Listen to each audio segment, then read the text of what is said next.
and stuff. I had some great questions that came in via email yesterday about this whole process, and these questions are definitely going to help you with your Facebook campaigns. Because again, what we're going to talk about today, again, was one of the most important factors that a lot of people don't truly understand when they get started with Facebook.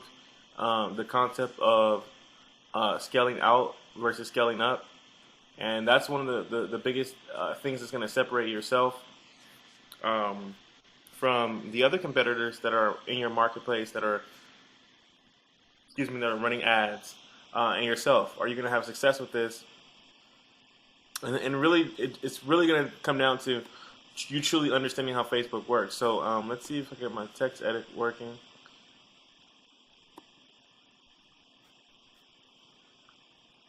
Give it a second. While that's loading, how's your day going, guys?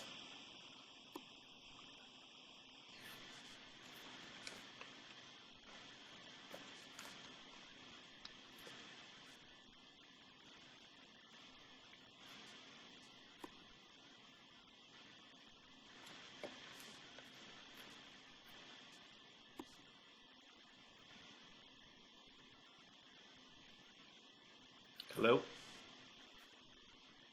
All right, cool, cool, cool. I think I lost internet connection for a second.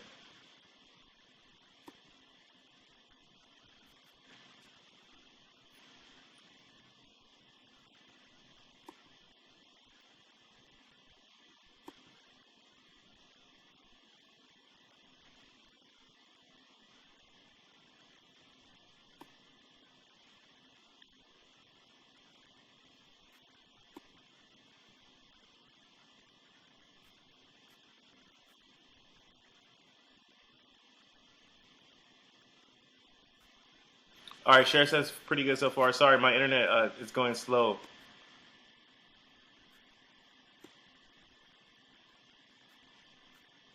Gonna give it a second to catch up.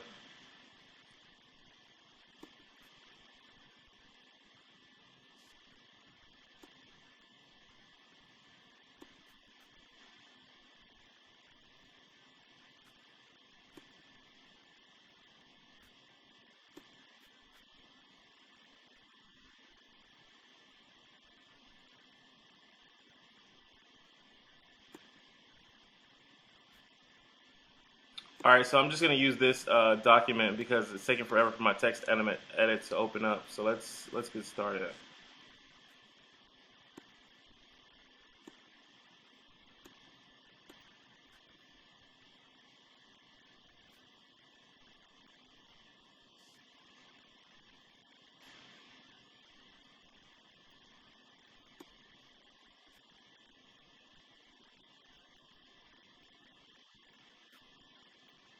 There's a lot of data on my computer. That's why it's going so slow. So once we get this going, then let's new file.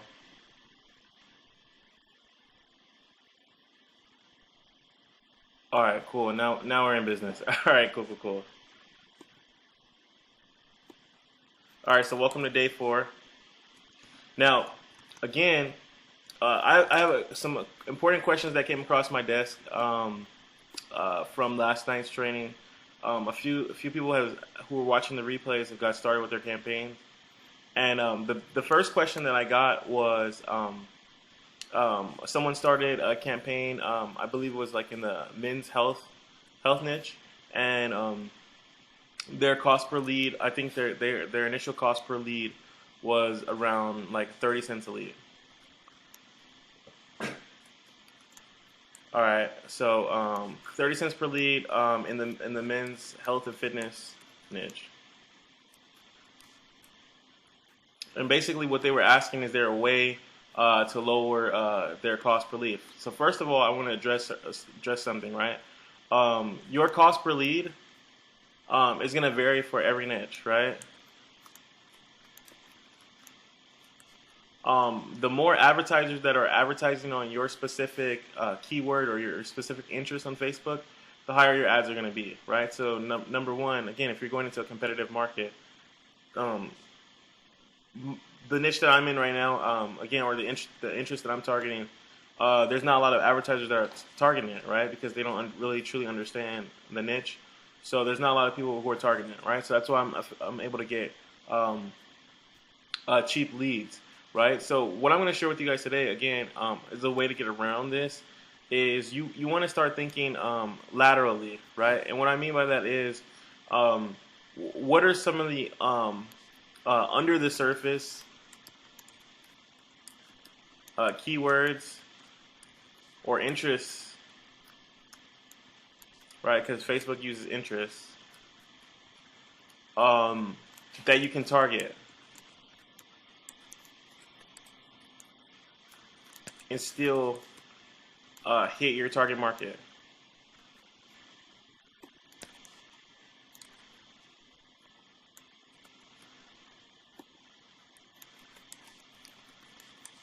So that's the biggest thing you need to focus on. Is if you want to get leads for as cheap as I'm getting them, again, um, using, like, let's say if you're doing a giveaway campaign, you're using a major brand in health and fitness. First of all, I want to say again, like, in the health and fitness market is one of the most competitive markets to begin with, right? I've run real world campaigns outside of Facebook in this space, and typically my cost per lead is somewhere around $2 per lead, right? So I think some people might be spoiled in the sense of if they're getting leads for 30 cents on Facebook and they're complaining for getting leads for 30 cents. There's advertisers in the health and wellness space who would give their children away to get leads for 30 cents in this niche, because again, the leads are worth a lot of money on the back end. So again, you want to think about your costs in relative comparison to the regular world outside of Facebook, right? So advertisers outside of Facebook are probably spending anywhere from $2 to $5 for a new subscriber in this niche. So if you're able to get leads for 30 cents, again, you're doing the system correctly. You're doing it correct, right? So it's going to depend. It's going to vary on whatever niche you're in. But again, you also want to think about the relative comparison to other marketing medias outside of here, and you can see how you're getting an extreme discount if you're able to pull these numbers off, right? So that's the first thing. Is again, don't overestimate what you're actually paying for per lead. It's probably going to be a bargain compared to any other marketing media, right? So the next thing, again, if you do want to continue to lower your cost per lead, is again, look at targets or interests that you can target and still hit your target demographic or your target market that not everyone would think of, right? So in a little while, we're going to go over to the Audience Insights tool on Facebook, and I'll show you a few ways that I use to find other related keywords to target that might not be on every other advertiser's radar, right? So you want to think outside of the box on your targeting, right? So if you're targeting everything that everyone else is targeting, then you're not going to have the cheapest leads, because again, you're competing against everyone else, right? So the next thing that I wanted to talk about again is, now that we got that out of the way, is the cost per lead issue, is scaling, right? So on Facebook, scaling works a little bit different than it does on any other platform. And I think I shared this with you before, but I want to reiterate this part, that scaling works differently on Facebook. On Facebook, you need to scale out versus scaling up. So let's just say that I want to hit my ideal target market. I'm gonna have my mobile ads in one campaign. I'm gonna have my desktop ads in one campaign, right? This is what I'm gonna do first before I start to separate ages. Again, just to see if the campaign works or not. I'm gonna separate mobile and desktop, right? And then I'm only gonna have maybe 1 to 2 interests at most, 2 interests at most, right? Per campaign. So typically, I'm using mostly 1 interest, depending on the size of the interest. So 1 or 2 interests per campaign. Another question that came up, and again, we're gonna go over to Facebook, and I'm gonna show you an example of what I mean by this. Um, Again, market size, right? For me, or audience size, right? Um, Typically for me, I believe that you should go after an audience size, typically where you're gonna have the most results. An audience size of like 1.2 million to like 1.8 million. It's where you're gonna have like the sweet spot of being able to spend a little bit of money every single day and get a high amount of leads in return, right? Because you're gonna be able to reach a lot of people, and Facebook is gonna optimize your spending to reach as many people as possible using your low daily budget every single day, right? So again, in our example that we're doing, um, where I started a golf campaign, the audience that size that I'm targeting is only 460,000. So it's gonna be hard to reach those numbers where I'm generating 1,000 leads on a campaign a day with an audience size that's less than 1.2 million. So here's another factor that you need to take into account is when you're doing this process, you should be targeting an audience size somewhere along the lines of 1.2 million, 1.8 million. Um, I typically don't want to go over 2.1 million audience size per interest, right? So if the audience size is going to be larger than 2.1 million, then again, you're going to put that in its own campaign, right? So you want to start keeping everything separate, and you don't want to target something too big, but also you don't want to target something too small where you're not getting impressions. So one of my students, John, this morning he sent me a message. He was starting with an extremely low budget of like $3 per day, and I can't remember the size of his audience, but it was extremely small. So Facebook again is going to optimize for your budget, but again, if your audience size is somewhere around 500,000 or less, then again you're never going to really truly reach your target audience, right? You need a big enough audience for Facebook to actually want to show your ads, so that you can actually spend the money, right, with them. So that's what they're concerned about, actually you spending money with them. So if you need to make it easier for them by targeting a larger size audience in your niche. Um, and again, if you feel like you're in a niche that doesn't support this, um, think laterally. Think about the products that are related to your niche. What do those people need, right? So no matter what niche that you're in, I'm sure that you can find 1.2 to 1.8 million people who are interested or in something that's related to your market, right? Because if you can't, then possibly you need to re-examine uh, the niche that you're in, right? It doesn't make sense to go after a niche that's so small, um, where it doesn't make sense, where you can't make money, right? Does everybody understand that?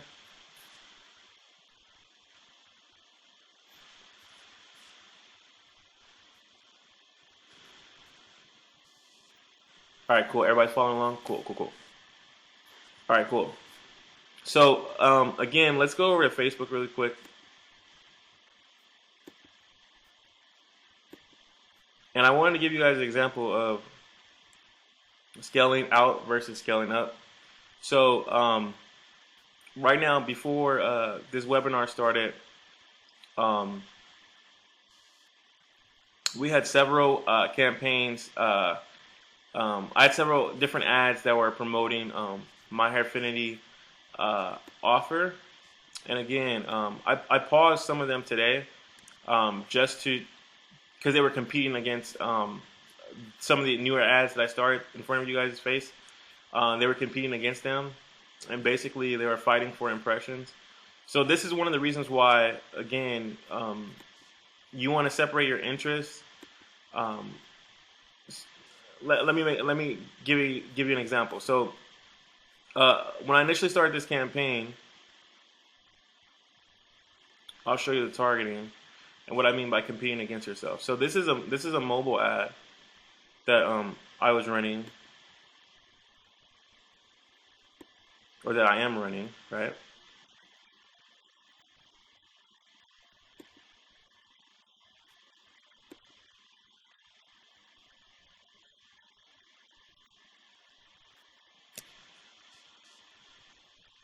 Okay, Facebook's taking a second to load.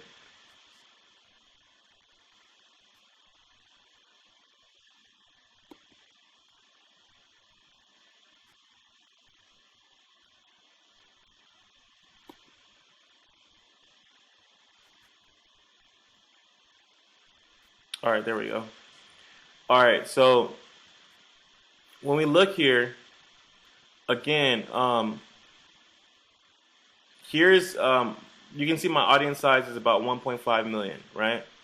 Um, on this ad, again, it's a mobile ad where I was targeting my niche's main interest.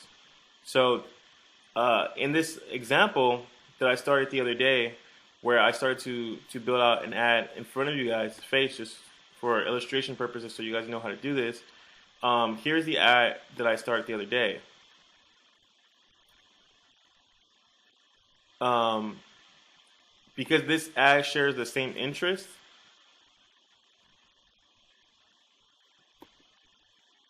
um, these two ads were competing against each other, right? So um, where I just had this one single interest. Again, I'm also targeting my main interest.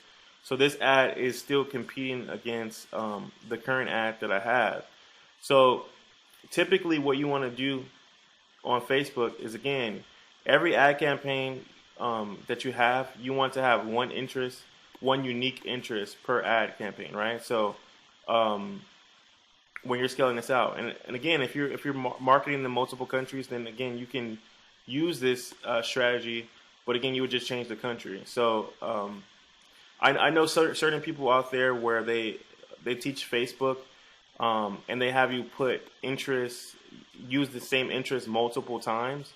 But there's going to come a point where your ads are fighting against each other, where you're showing the same ad to the same people, which is going to make them less engaged, because again they've already seen the ad. So again, if you can separate every interest into its own campaign, so that's where you're going to have the most success. So this is a mobile ad, this is a desktop ad. So again, I can target the same interest because this is I believe this is a desktop ad. Let's see.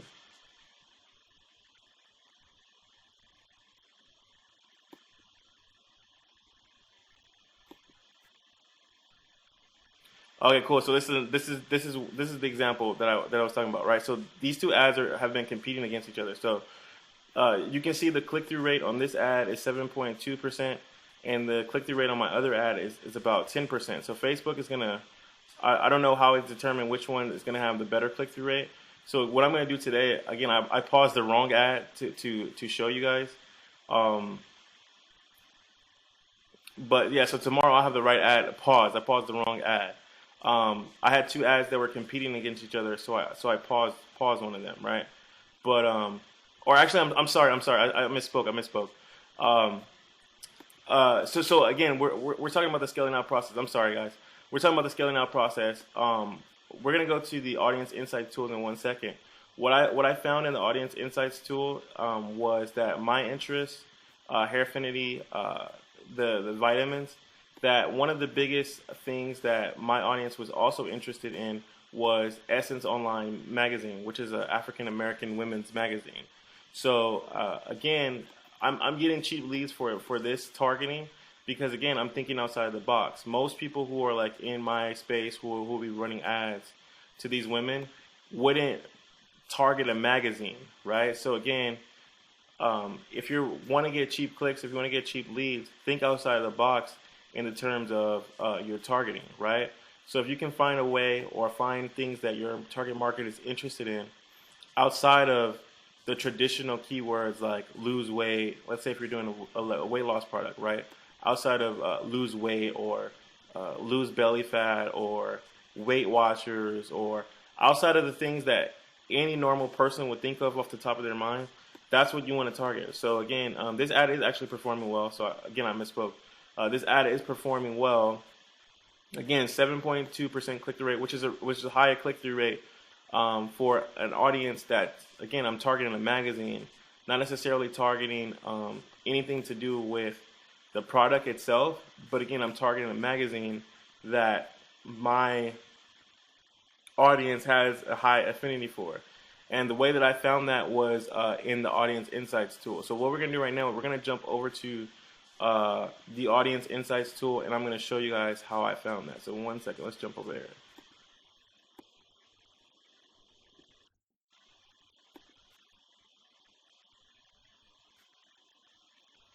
All right, so I'm here on Facebook's Audience Insights tool. So all I did was to come up with this interest, I typed in my main keyword or the product that I was targeting for my giveaway, right, which was the Hair Affinity vitamins. I typed that in, and then I could see that on this tab right here where it says page likes, because again, Facebook is going to give you a lot of information on what your target market is interested in. I saw that there were pages that were related to um, my market again, where they were like African American centric type of pages that I could target. So again, let's say if I want to scale out this campaign, I believe this page has about like 1 million people that I could target, or 2 million. So this page has 2 million people that I could target. So this could be one of my interests where I target women who like My Black is Beautiful, as opposed to where I would only be targeting something like Hair Affinity hair vitamins, right? So if you're in a market, you're in a niche market, and again, you're paying too much for a lead, you want to come here to the Facebook Audience Insights tool and see the other things that your target market is interested in, right? So what I did is I just came here. I saw that for the top categories of the things that my target market was interested in was specifically these two magazines. So I think I came over here to Sophisticate's Black Hairstyles and Care Guide, but the audience wasn't over 1 million, so I didn't use them. Again, this is something I might add, but again, I didn't use them because the audience size didn't fit my criteria currently at the moment.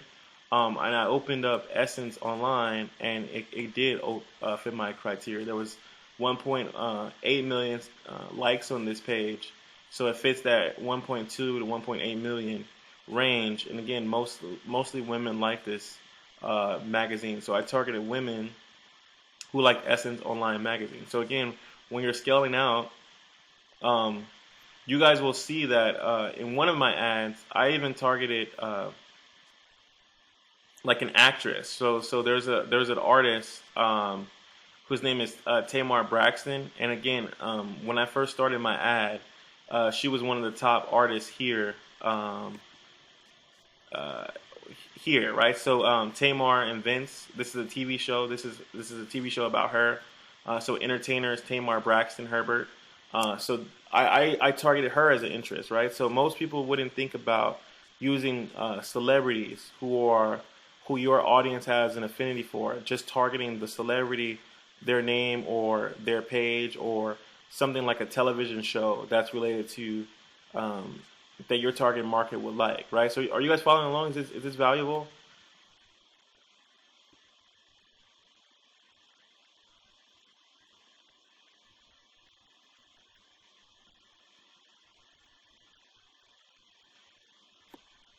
Okay, Roy says good stuff. Okay, cool. Yeah, so um, that's what you want to think about, right? So all these things are outside of the box and not the typical affiliate would go after. So you want to go like under the surface. You want to think about like who's your ideal prospect, what do they really like, what are they really into. And again, this is why I love Facebook, because again, it's going to give you all the data that pertains to your target market, right? So here's an author, Zane. She's an African American woman who writes like female like erotica. So this her page has about a million likes. I could target her page. It's just a little bit below the criteria, but again, it's over 1 million. So it would probably be a page that I could target. Again, if I want to scale out my campaign, I would use this as an interest to figure out a work. I would start with like a small budget, like $10 or $20 per day, target my ad to her subscribers. And again, now my ad is going to be impressing on different groups of people who are still in my main target market, who have affinity for the products that I'm going to sell. So again, we can see down here page likes. And Facebook shows you the affinity ranking score for those pages, right? So My Black is Beautiful has a 7.7x affinity. So this means that the person who comes on Facebook who likes the product that I'm advertising, Hair Affinity hair vitamins, is 7 times more likely to like My Black is Beautiful than the average Facebook user, right? So again, obviously for this one, interest, which is the main product's Facebook page, uh, my audience who likes this product is 20.5 times more likely to like this page than any other Facebook user. Obviously, if they like the product, then they're going to like the product page, right? So obviously that makes sense. So here's an actor, Morris Chestnut is an African American actor, and I guess some women view him as like a sex symbol. He's a very attractive, handsome African American actor. So as you can see that again, there is a 5.5 times affinity for for for women to like his page that also like the products that I was targeting. So as you can see on one of my ads, I only targeted Tamar Braxton Herbert, who is an African American singer, because she had a very high affinity to my audience, right? 6.3 times more likely to like her if you like Hair Affinity Vitamins. So this is why I use her as an interest. Again, this is the outside of the box thinking that you want to use in your targeting. So every single campaign, you can come in here and you can find a different target to add and to test, right? Again, not every single target is going to work, but you're gonna test them out. And again, if your conversion rates stay high, then continue to run. If you're able to continue to get engagements for cheap, then you want to run on those things that your target market likes. So let me pull up a different example. Let's see.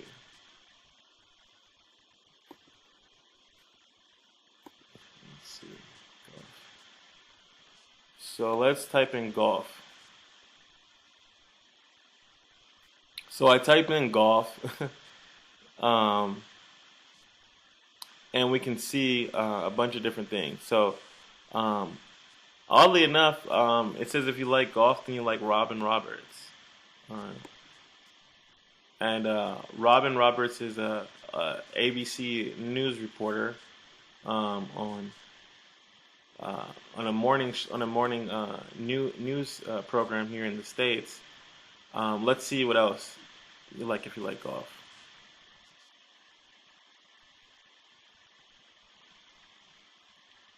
Again, Robin Roberts has a very high affinity. Paula Dean, who used to have a television show on cooking, is here. Dr. Oz, Brendan Bouchard. Oh, that's awesome. So let's type in another interest. Somebody give me an interest.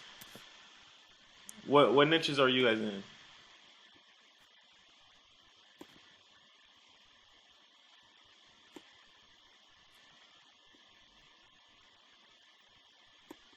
So Steven says diabetes. Haha. All right.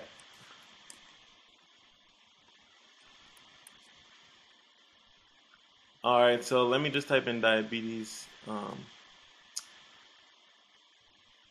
gonna type in a couple of diabetes keywords. Diabetes.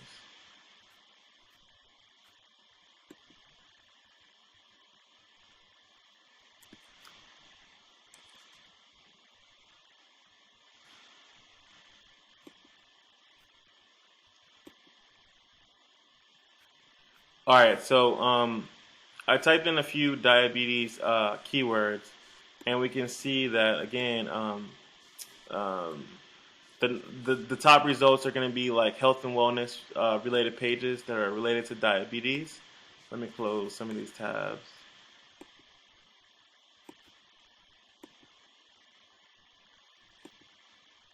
So again, this page has about 516,000 people. Again, it might be a page that I would target.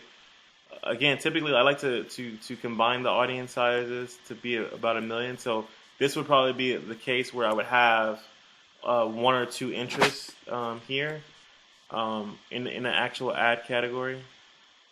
So again, this is like a smaller page, 191,000 people. But let's just see the other things they're interested in, right? So again, if someone's a diabetic, typically they're overweight, traditionally. So give me 1 second, guys.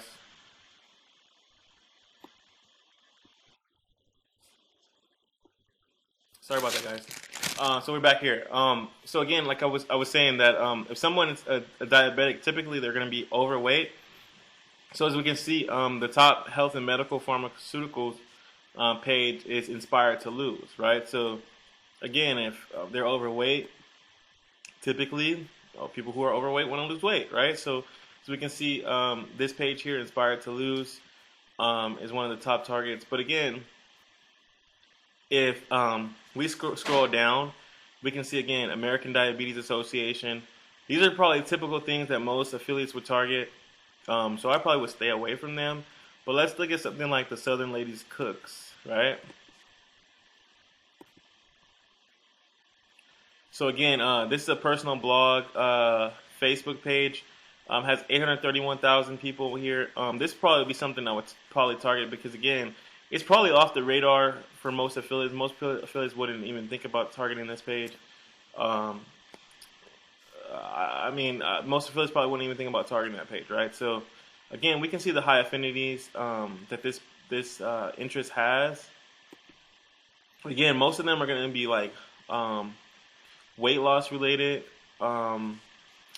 Typically for me, again, I wanna see if there's other like gems that I could pull out. Let's see, what else do I see?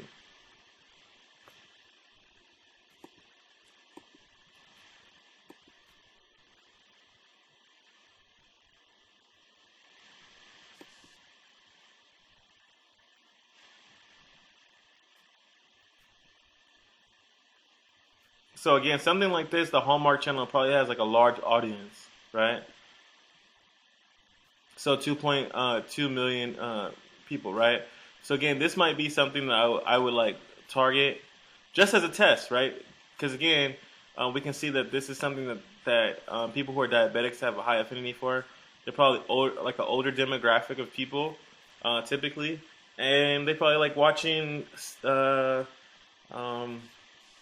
uh, inspiring, wholesome movies, right? So this is something. Again, most affiliates would probably target AARP, which is like a senior disc membership type of thing. But again, most affiliates would probably target that automatically. Um, so again, someone like Paula Dean, we saw her before. It's something that I would target because again, she has a large interest size, and she is a cook. She's like a famous cook, and she cooks bad meals, right? So if you follow her cooking style, you follow what she teaches to cook, you probably will end up with diabetes, right? So again, if I'm targeting diabetes, this is someone I'm going to target, right? Because again, if you're following actually what she teaches you to cook, you probably will end up with diabetes, right? So most of her audience are probably diabetics, right? From actually following her cooking methods, because again, she's very Southern influence. She doesn't really hold anything back, and she cooks wholesome Southern meals, which typically are not healthy. Um, Again, Dr. Oz, who has a very big media brand online, and again, so his audience size into the millions. But again, if you're using age targeting, which I would be doing for this type of campaign, that's going to cut this number in half, right? So let's say if you're targeting this campaign where you're targeting interests of men or women, right? So I would separate them because men and women respond differently. Men or women. Probably I would target women because women actually buy more products related to health. So I would target women who are 35 and up who like Dr. Oz as his own campaign, right? Does that make sense?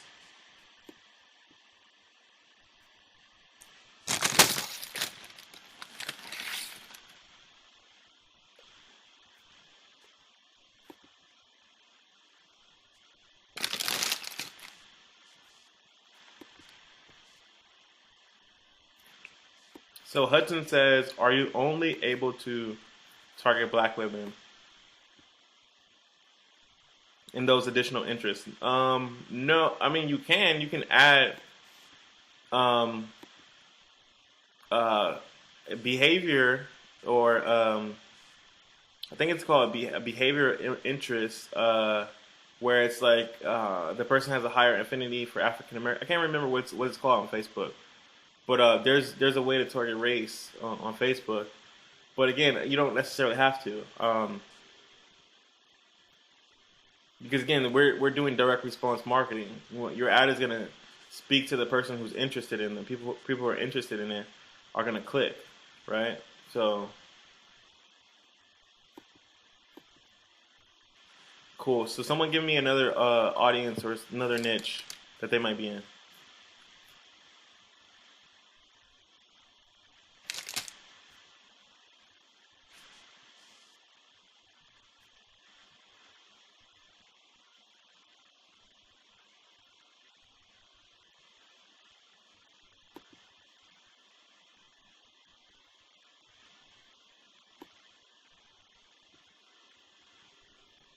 So Hudson says because you have a black girl in your scholarship offer, so you don't want other ethnicities. I don't care what ethnicity comes to my page. Um, Again, as an advertiser, as a marketer, you're gonna put um, your primary target, your primary demographic on your page, right? So again, my primary demographic for my audience is African American. So that's why it's there. But it's not saying that someone who's not African American can't fill out the scholarship offer.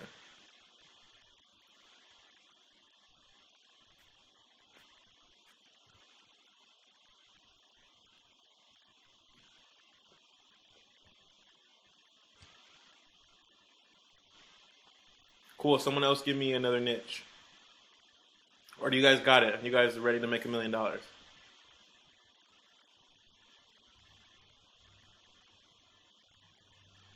Hudson, you can't really advertise penny stocks on Facebook, so give me a niche that you can actually target. All right, so Steven has a good interest, and here's my take on it. So what Steven asked was how would I target make money online? Um, I need to make a very clear distinction, right? When you're talking about make money online. Um, here's most people who, especially if you're an affiliate marketer, here's most affiliates' biggest mistake is not understanding the difference between internet marketing, make money online, and BizOp, right? So if you're advertising anything to the general public um, outside of our space where you should be advertising, right? If you're trying to get a large audience size, um, internet marketing is niche specific. It's specific to our niche, right? How many people do you think are in the internet marketing niche, right? Maybe like that are actually active. Maybe like 100,000 people, right? Or less. I mean, it's like a small niche. So for me, on Facebook, I wouldn't be targeting like internet marketing related offers. If I'm going to target a make money online offer or make money with the internet type of offer, again, it's going to be like a generic biz op, right? And it basically on internet marketing related offers, you're going to hear stuff like a person say, "Here's how to make money with SEO."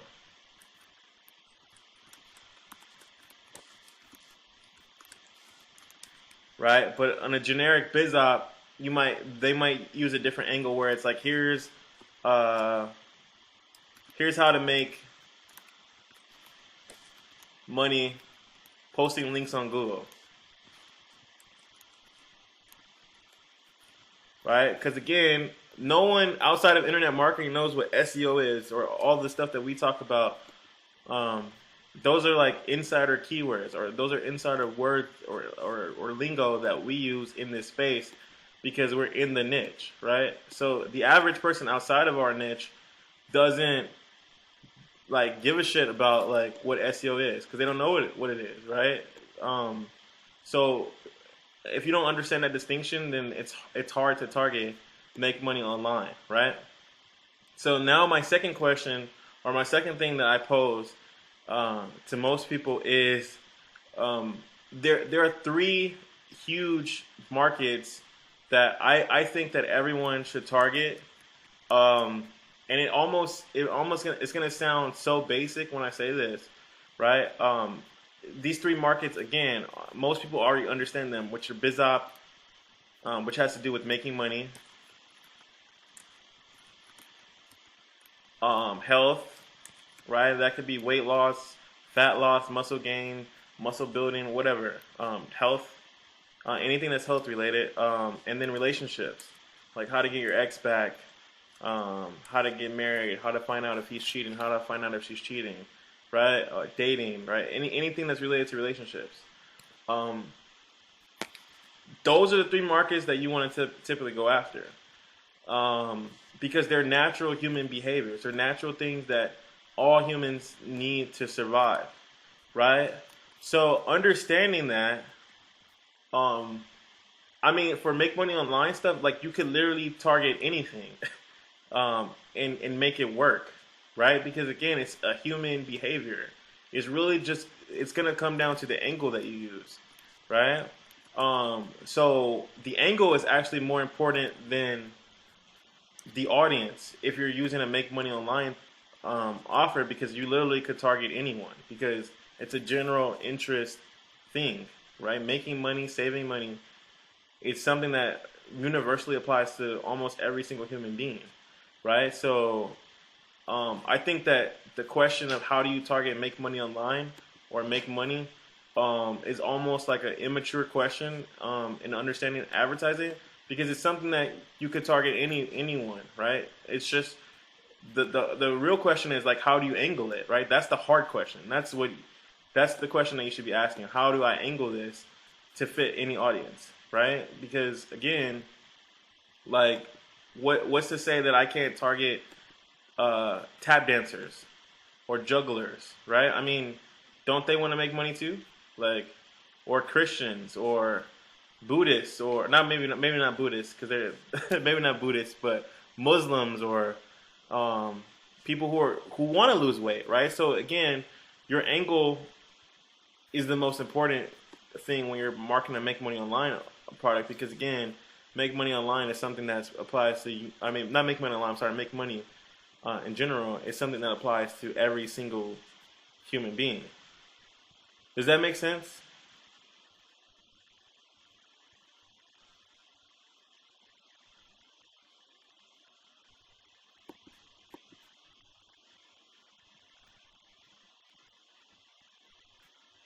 Uh, Steven says that makes sense. Um, are we still allowed to run the generic types? Yeah. So personally, for me, what's worked well for me is again using the three-step quiz-based landing page to promote like a make money online or make money from home type offer, right? So um, let's say that let's say if I target an audience like World of Warcraft, right?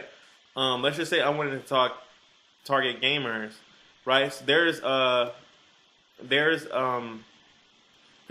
an offer on ClickBank where it's for like World of Warcraft players that want to make money, right? Or there are CPA offers that say like, hey, if you're a gamer, would you like to make money online, right? So let's just say that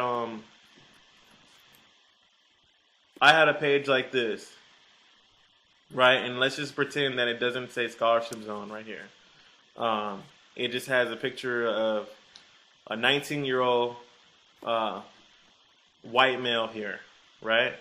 And it might say World of Warcraft, attention World of Warcraft player, take this make money online quiz, or make money, or take this make money quiz, or take this millionaire mindset quiz, right? Um, so my ad might say something like, if I'm targeting make money, is do you have the brain of a millionaire? Starting with asking a question, right? Because then you can send them to a quiz-based landing page that says, do you think that you can make money from home, right? Yes. Um, uh, would it be awesome if you can make $10,000 this month? Yes, right. if I showed you a proven way to make $10,000 this month, would you use it? Yes, right. So now you're getting the person in the yes based sequence. Like you can literally promote make money online to any audience if you use the right angle. Does that make sense? Am I being clear?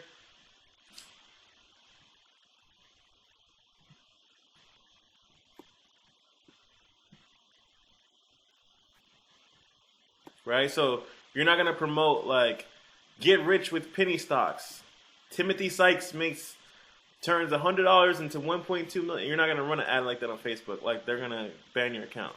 You're gonna lean in with something like a quiz, or something that's generally gonna apply to anybody, right? And again, so if you want to niche it down, you can do it like make money online, or make money offer, right? For World of Warcraft, or for fitness enthusiasts, or for dancers, or for jugglers, or for strippers, right? That's how you target, right? So I would use like a quiz based landing page because again, Facebook doesn't see it as um, you're not implying that someone's going to make money, right? You're not saying that someone's going to make money, and that's what Facebook is really concerned about, is that you're claiming that someone else can make money, right? So if you're leading with like an example like a quiz, then you're not implying anything. You're just asking them 3 questions, right? So what you promote to them on the back end is going to be up to you. So if let's say again like there, I think in Offer Vault, like I remember there used to be a popular make money online offer for gamers. Let me type in gaming.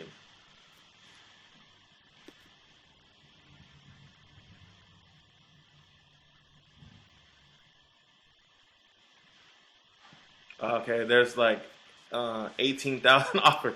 All right, there's like 4,000 offers for gaming. Yeah, so it's gonna yeah, it would take me a while to find this. But yeah, so again, that's not the important part. But again, there was like it used to be a popular make money if targeting the gaming niche. So if you're a gamer, get paid to play games, right? Literally, if we go to ClickBank,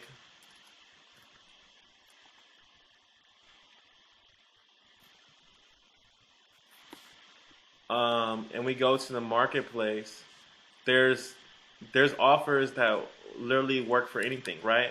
So let's say that you target tattoo artists or drawers, people who are artists who draw, right? There was a let's see, where's it? Get paid to draw.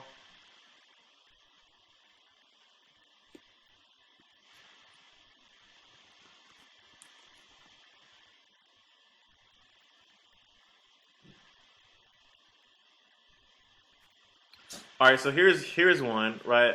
Here's an interesting one. Get paid to listen to music, right? So let's just say that I go out and I find popular artists, and I present to them. Hi, my name is Jeff, and in the next 3 minutes, All I'm right, going to let you in. to take a quiz, right, on their favorite music, right? After let's just say I did a giveaway, and then the next thing that I send them to is like, hey, take this quiz if you want to get paid to listen to music, right? So then I ask them 3 questions that put them in a positive yes state, that would want them to make them want to find out more for um, getting paid to listen to music, right? Or so there's an offer right here: get paid for pictures. Um, so maybe after, You're about to learn. all right, so that's hype, right? So again, it's a BizOp offer, right? Get paid for uploading pictures. So maybe after someone opt into one of my pages, I can direct them to something like, again, like the same 3 type of questions where I ask them like, hey, did you know that you can get paid for putting pictures on Facebook, right? Again, so they just opted into my page from Facebook. Wouldn't that make that's congruent, right? So it's like, wouldn't you want to learn? Would you like to learn how to get paid uh, from putting pictures on Facebook, right? So they just came from Facebook, so I'm sure that most people are going to say yes. So again, you lead with 3 questions that put them in the positive yes state, and then you direct them to an offer like this. You get paid to post pictures online, right? And they buy it, and you get a commission. So it's like, again, you can target make money online or make money from home type offers. It's just the lead in that you use can't like appear to be like you're guaranteeing or you're implying that someone's gonna make a specific amount of money, right? So that's how I use it to lead in to make money uh, from home or make money.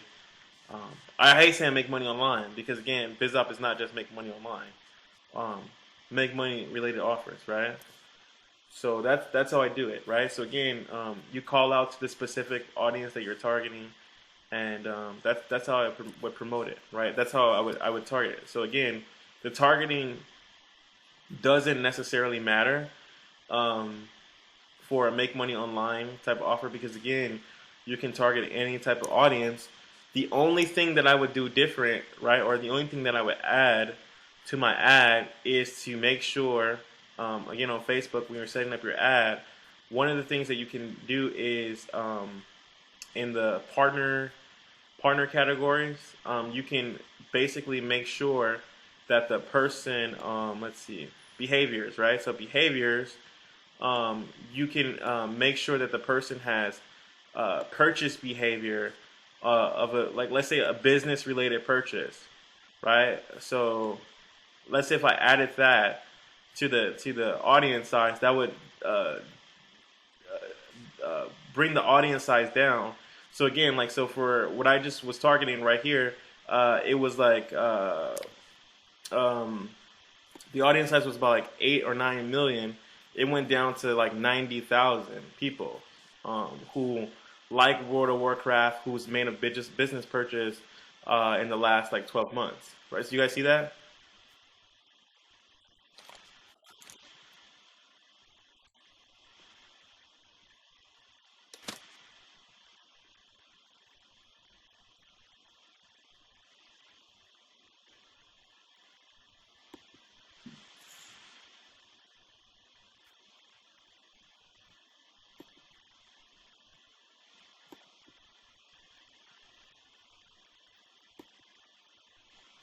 So Hudson says that would be too small a target, right? I'm just giving you an example,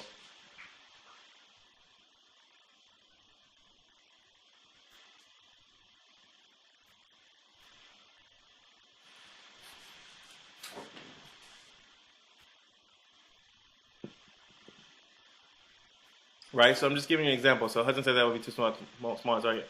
Yeah. So again, we're talking about when I say too small a target, I mean too small a target if you want to get like penny leads, like I'm getting, right?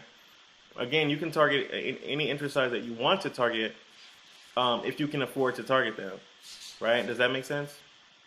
So I'm not saying only target small or I mean only target large interest. I'm saying that again, if you want to get traffic for the cheapest amount, it works in your favor to target a larger audience. But again, if you have a business model that supports you getting quality traffic no matter the cost, then again, adding the purchase behavior part is something that's very valuable because again, now you're only getting buyers who are coming on your list, right? Does that make sense?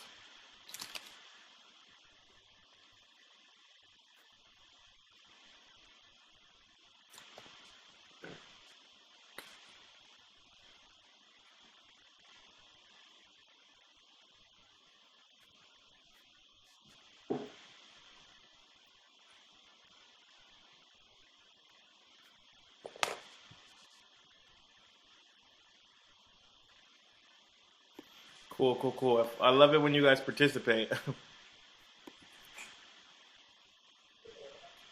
So is everybody following along? Is everybody cool with that?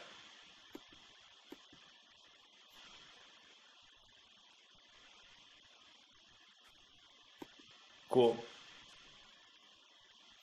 All right. So what we're gonna do right now, we're gonna check in on Aweber to see how many leads that we got for today.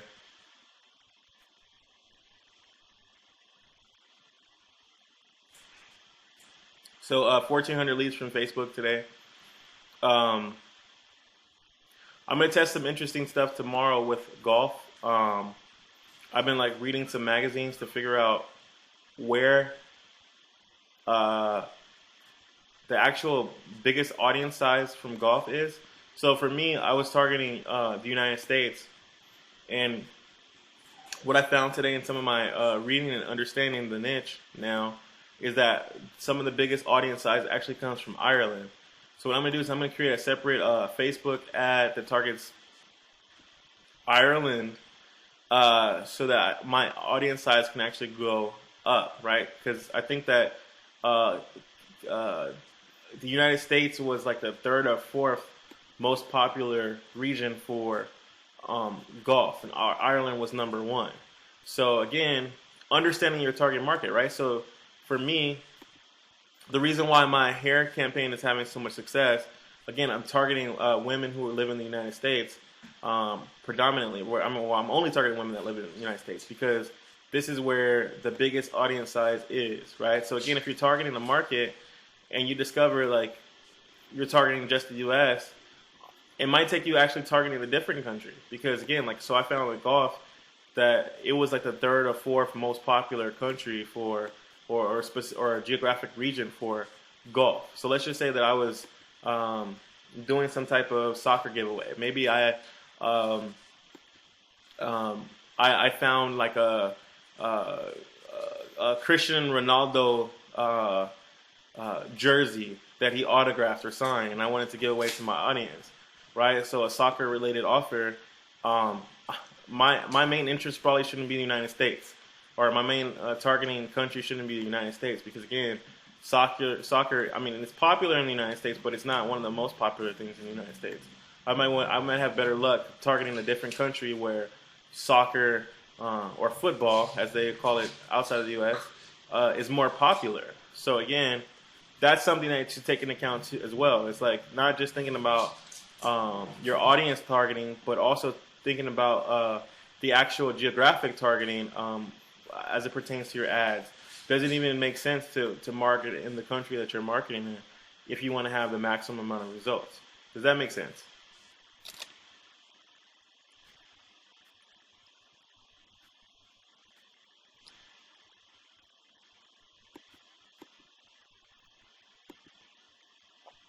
All right, so in the last note on that same page is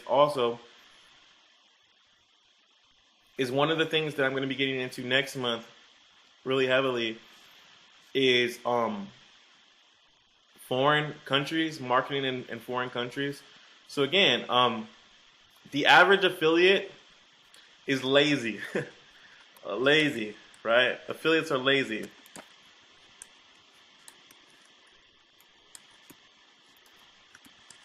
So most of the campaigns that you see on Facebook, the normal affiliates, they're marketing in the U.S., UK,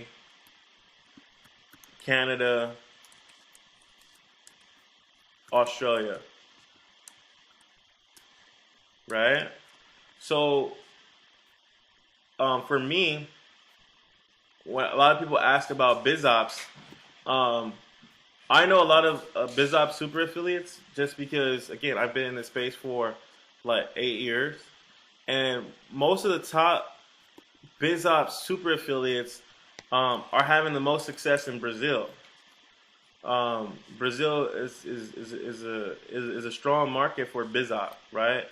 So again, maybe if your ads don't get accepted in the United States promoting BizOps, maybe you want to go to like Fiverr or get your ads translated in Portuguese and advertise in Brazil. So again, this is thinking outside of the box. Is the way to take your campaigns to the next level. And again, like I'm advertising in the United States and my costs are cheap. When you start to go abroad, your cost per lead is going to drop tremendously as well. Because again, the lazy affiliates are only marketing. Most affiliates are only marketing in the U.S. Or if they're a little bit savvy, they're marketing in the U.S. and U.K. Or they're a little bit more savvy, they're advertising in the top 4 countries. Or a little bit more advanced, they add New Zealand in the mix, right? But again, most savvy, the top savviest affiliates are also expanding their campaigns outside of these countries and making it work. So think about where your offer might be popular outside of the U.S. Use these strategies. Have your ads translated by someone who's a native speaker of that language or is a fluent in that language on Fiverr. Go to Fiverr, have them translate your ads for you and run in those countries using their language. Right? Does that make sense? Like this tip alone, like this is like a super tip, right? This is a mega tip that all the smartest affiliates right now are moving towards is the foreign affiliate offers, right? Or the foreign affiliate promotions. The way you're gonna get super cheap leads, again. So imagine if you find something that's hot and rabid. Again, like I found something that's hot and rabid in the United States, and I'm getting leads for as low as like 3 cents a lead right now, right? So imagine if I could find something that's super hot and rabid in a different country where no affiliates are marketing, right? So again, expand your campaigns outside of the U.S. When it makes sense.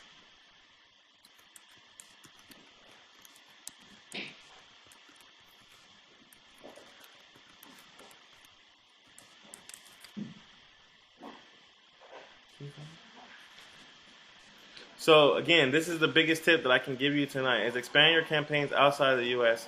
as well, right? So right now, what I'm going to do is I'm going to take questions. If we have any questions,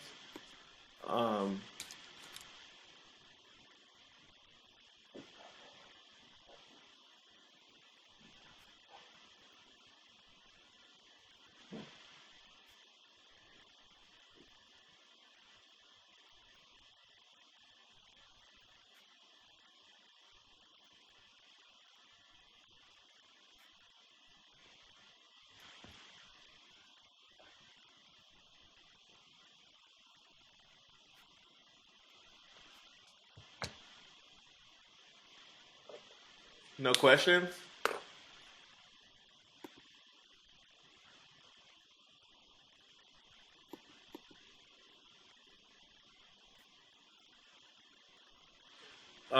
So Steven says, I was not on the recording yesterday, but I heard you mention building a list of sale. How would you go about doing this?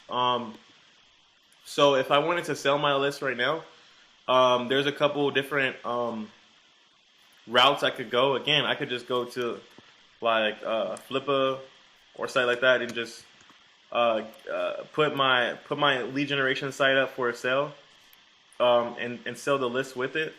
Or option number 2 is I could go to a site like Nextmark, and contact their list brokers and basically tell them the type of data that I have. And in this world, it's called responder data, right? Because most of these people haven't, I don't know which people have actually bought a CPA offer from me. All I have is the responder data. So I would just go to a broker and say, hey, here's the responder data that I've collected in the last 30 days. All of it is online, so 100% online through Facebook. And basically, I would make an agreement with them, and then they would sell the data for me, or create a situation. Again, you don't necessarily even have to sell the data; you can rent your data,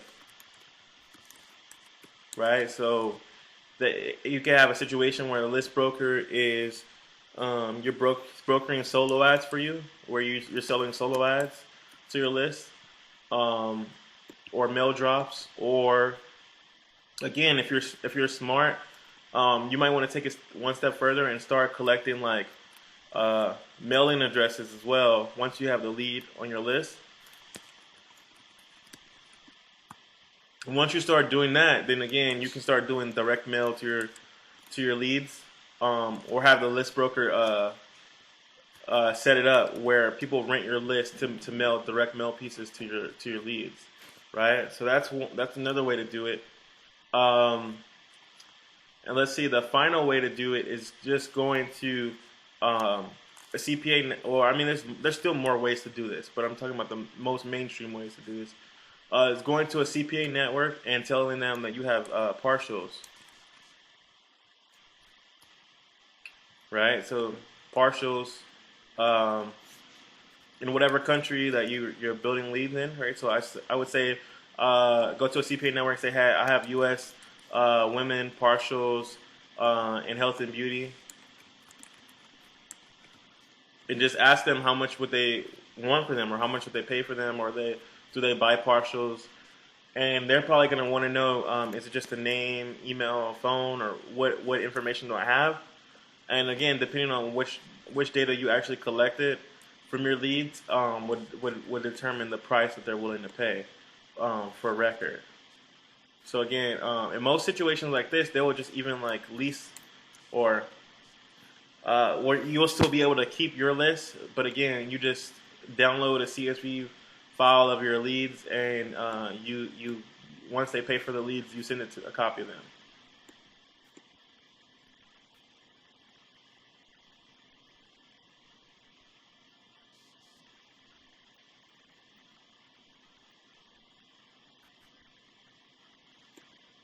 Um,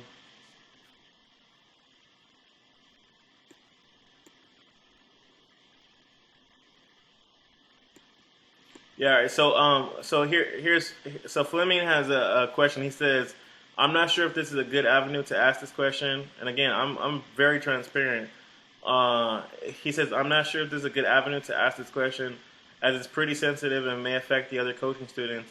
I created an ad on my spouse's account, and I got this disabled account message from Facebook. The exact message says your ad account has recently been flagged because of unusual activity." So again, if your account is ever flagged for unusual activity, again, it's probably something with your IP address where Facebook detected you logged in from a different computer, um, or something unusual in that aspect. What Facebook is probably going to need for you to do is to send in your ID to Facebook, right? So that's how you go around getting your account in good standings, and sending them a copy of your ID and say, hey, I'm actually trying to run ads here on Facebook. So again, if you're running your ads on your wife's account, then you need to send Facebook her identification.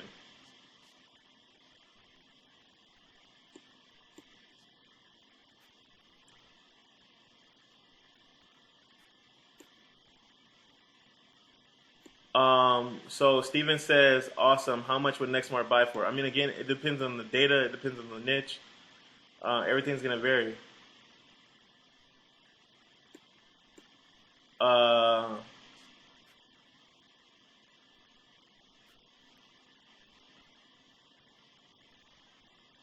So Fleming said I can answer on Skype. Too late. I already answered you. Um, um, so Steven says, how long would you have to have the list for? Again, I mean, it's a business. You work out those terms with the list broker. I mean, as long as the list broker knows that you generated the leads in an honest and ethical way, I mean, it doesn't matter. But again, most list brokers are not gonna want to buy a list that's less than 5,000 people. It doesn't make sense for them. So your list needs to be at least 5,000 subscribers before you even think about 5,000 subscribers before you even think about going that route. Hudson says, if you ask for a mailing address and opt-in form, you'll get a lot less subscribers, and thus CPL goes up. Yeah, I didn't say to ask for the address on the front end. I clearly said once they're on your list, maybe you ask for it. And again, that's a maybe.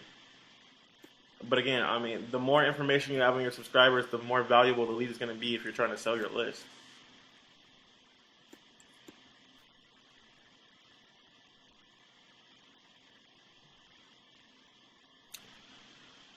So Roy says, hey Ryan, I'm not a Facebook guy yet. About the fan page's likes on day one, why did we need to get to 50 likes before running our giveaway ad? Yeah, so Facebook typically, again, you don't want to draw any attention to yourself as you're trying to spam or game the system.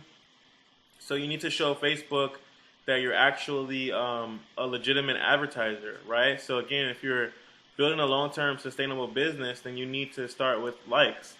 It's unusual for someone to just come on Facebook on their first day of running ads and start running ads, right? You, especially if you're doing it from a fan page, you typically want to get likes, get an audience um, for your campaign, right?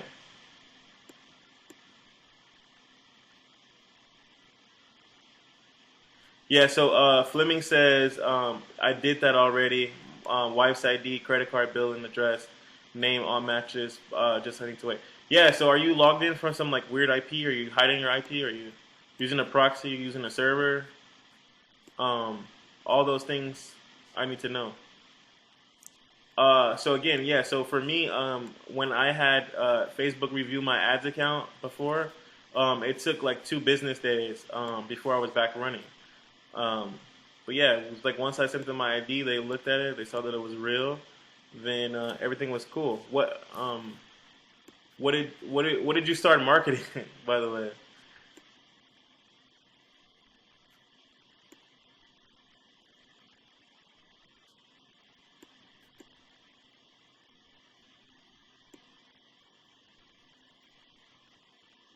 Yeah,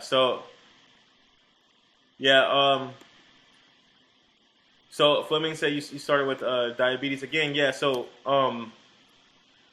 health is like an aggressive market. Um, again, uh, I would need to know exactly what you said on your what your page says to make any other inferences. But again, typically when a new advertiser starts advertising health, like something like diabetes, that could raise a red flag, right? Because again, you have to think about Facebook bans accounts every single day, right? So whatever is hot in affiliate marketing, um, usually is where advertisers and affiliates are going to gravitate to when they know an offer is hot. Uh, Affiliates start to do like unscrupulous things. So Facebook pays attention to is going to pay attention to the biggest areas where affiliates are marketing. And again, diabetes is one of the hardest offers out right now. So there's affiliates saying wild stuff on their Facebook pages, on their ads. So I'm sure that again, especially when you're doing something related to health, especially when it's dealing with some type of like illness or sickness, Facebook definitely wants to be very sure on who's advertising something that has to do with someone's physical health, especially when it pertains to something like diabetes. So again, it shouldn't be a problem. But again, here's something that I'm going to say. Again, if you're an affiliate marketer and you ever plan on making this like your full-time career, if you're not, it's not already your full-time career. If you're doing this right and you're making money, you're gonna get banned somewhere, um, on some platform at some point in your life. Um, the thing to do is just not to obviously to take it personal and just keep moving. If they ban your account for something on any platform, get another account. It's like, but yeah. But Fleming, I honestly don't think that you have anything to worry about. Again, if you're not doing anything weird, if you're not using any proxies or IPs, uh, you're just logging in normally. Um, you just want to make sure that again, like Facebook has your ID, you communicate with them, everything is good, and then you just want to pick one computer to log in from, and one browser. So like this is the only computer that I log into this Facebook ads account with. I don't log in for any reason from my mobile phone or from any other device um, because I don't want to set Facebook off in any kind of way. So again, when you start really running Facebook ads and you're trying to get serious, you might even need to buy like a dedicated computer only for your Facebook ads that you don't do anything else to, right? This is your business, right? Because again, like even let's say one of your friends comes over to your house and they use your computer, they log into their Facebook page, right? That data gets stored on your computer, right? So even if you're using your wife's Facebook page, but maybe you log into your own Facebook page from your computer. Like all that data is shared on your computer, right? So again, if you're doing this successfully, at some point you might even want to buy a dedicated computer to run your Facebook ads. For that reason, especially if you're married or you have other people using your computer. So Steven says, nice, thanks for the idea of flipping lists. Looks like that could be a business of its own. Yeah, there's people who do that. Will they want to see the lists make money? No, not really. They don't need to see the lists make money. They just care about the data that's real. I know people sell lists for solos, but typically people will want to see that the list has a stable history of clicking. Is there anything we should focus on when trying to flip a list? Having as many leads as possible. I mean, the value in the list, selling the list, is the size of it, really, in most cases. So yeah, that's what you want to focus on, and just building it up. That's going to make it attractive. Okay, so Fleming says, okay, noted, IP address was local address. Marking likes on, okay.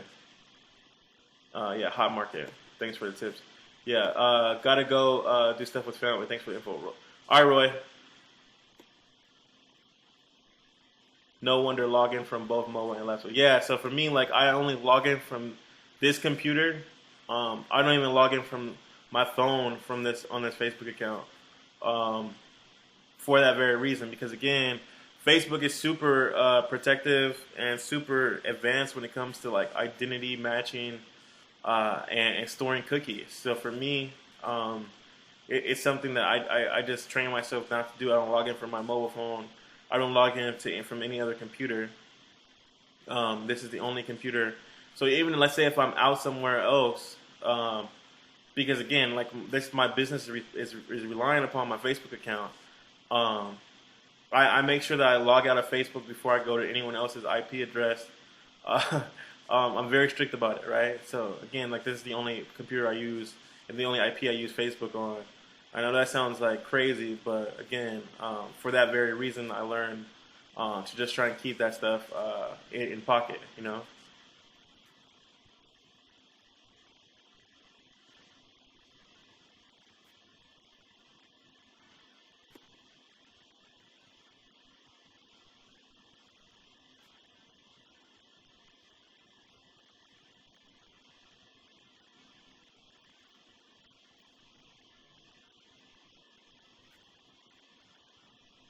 Any other questions?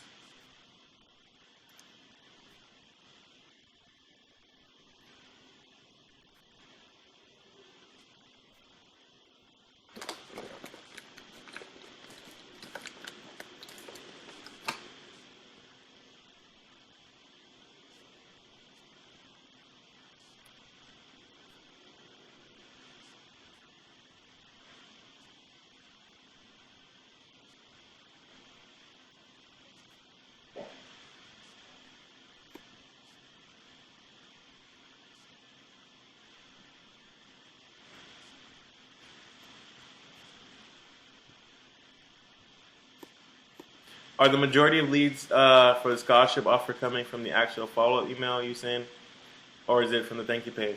Yeah, so the majority of the leads that come in from this offer are on the thank you page.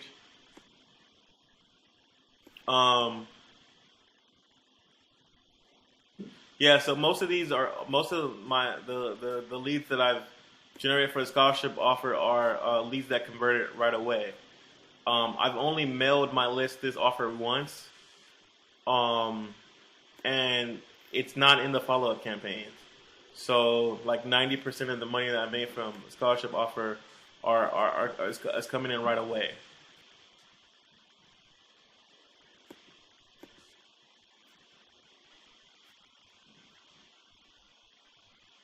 Fleming says, just want to thank you so much for the coaching you have done so far. Uploading of replay have been really fast. Great stuff, Ryan.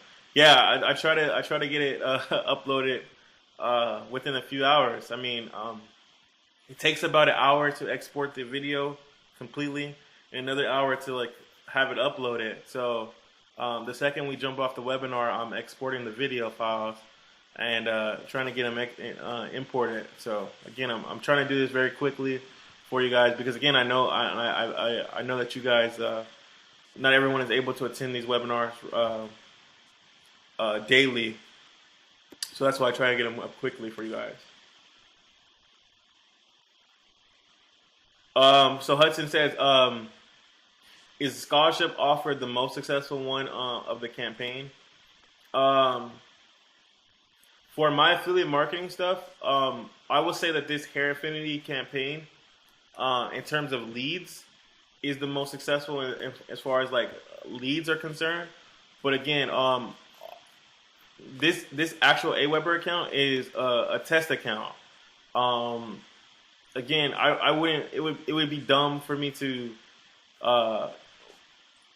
flat out reveal like my most successful campaigns because again, we live in a world where people are unforgiving in the sense of people will just 100% copy your campaigns 100% or try to put your course on a black hat form and people try and download it for free. So for that reason, again, I'm not showing my most successful as far as like ROI campaigns, but I'm showing you my most successful lead generation campaign.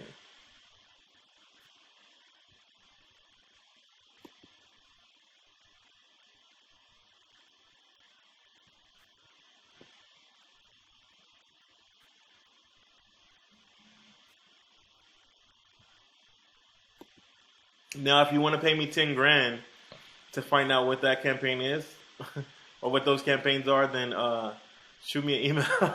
Shoot me an email. We can talk about it.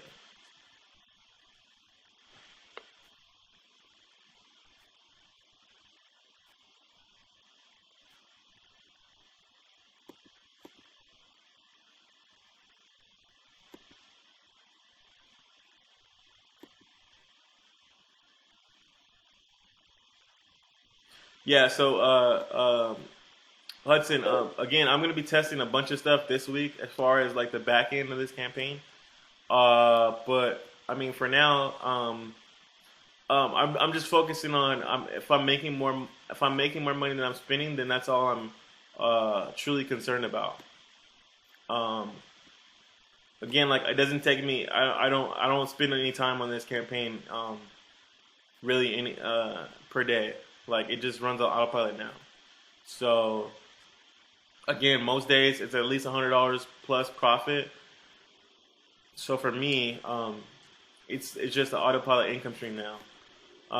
But this week I'm gonna do some things to test it to get the ROI even higher. Test a bunch of different offers to find something that works even better.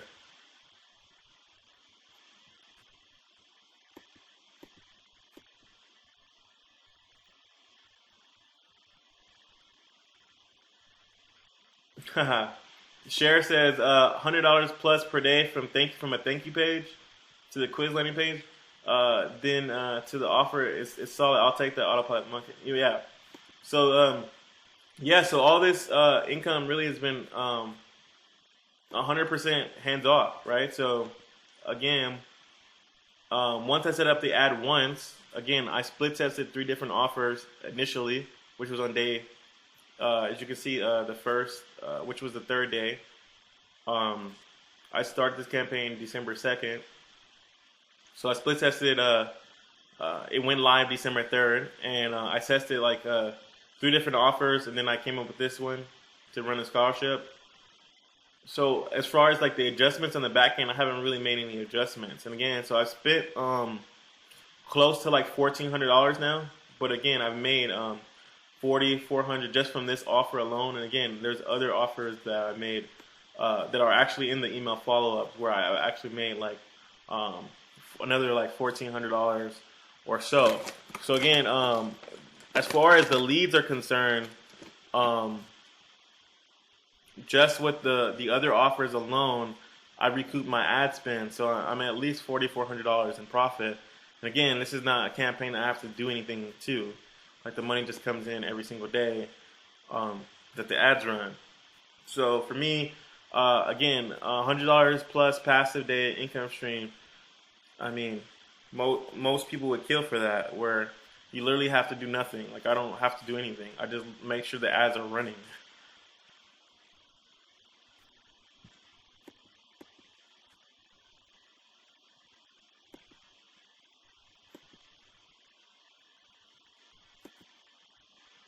So Hudson asked, "Am I gonna try a hookup offer?" Um, I'm gonna test. I'm gonna mail out black people meet to them, but not like an adult dating offer now.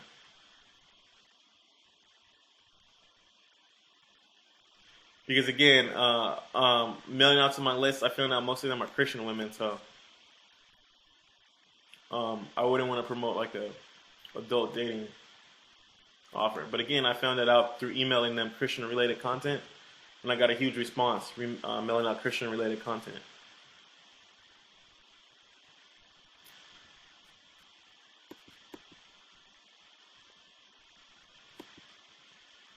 Hudson says, "Do you know how many subscribers are non-black?" No, but 99% of the people who engage with my page are black. So I would probably say maybe 10% or less.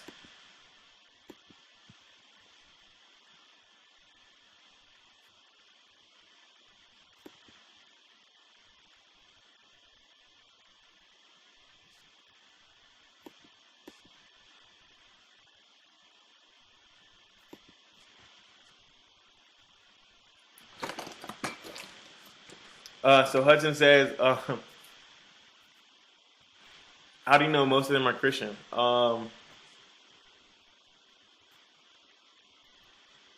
we live in the United States. I'm advertising in the United States. Um, I mean, Christianity is like the leading religion in the United States. Um, from the audience insights tools, again, most of these women have like a high affinity for Christianity, and again, so I've mailed out Christian related content on Sundays, and I get like 200 to 500 email responses back um, with thank yous and them saying Christian related stuff in response to my email. So again, I'm assuming that the majority of them are Christian or classify themselves as Christian women. I'll say that.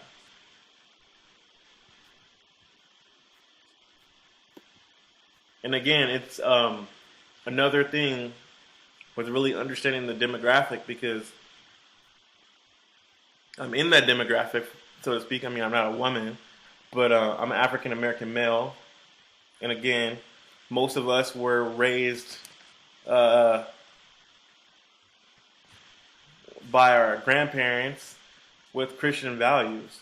So it's really just understanding the market, right? So even if they're not Christian per se, they may not follow it religiously as a religion. They can relate to the things that I say to them that are Christian oriented because they have been to church. They've had a grandmother take them to church or a mom who's in church, right? So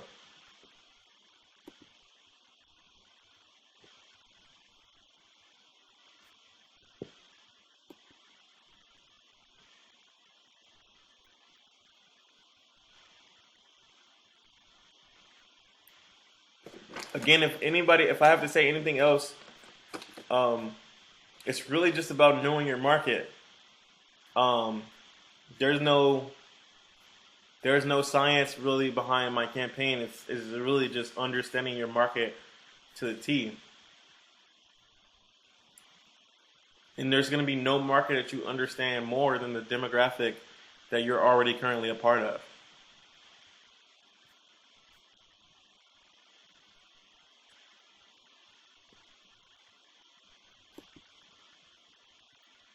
All right, so we're approaching the hour and a half mark. I didn't necessarily want to be on here this long for Sunday, but if we have any last question or so, I'll answer that before we wrap up.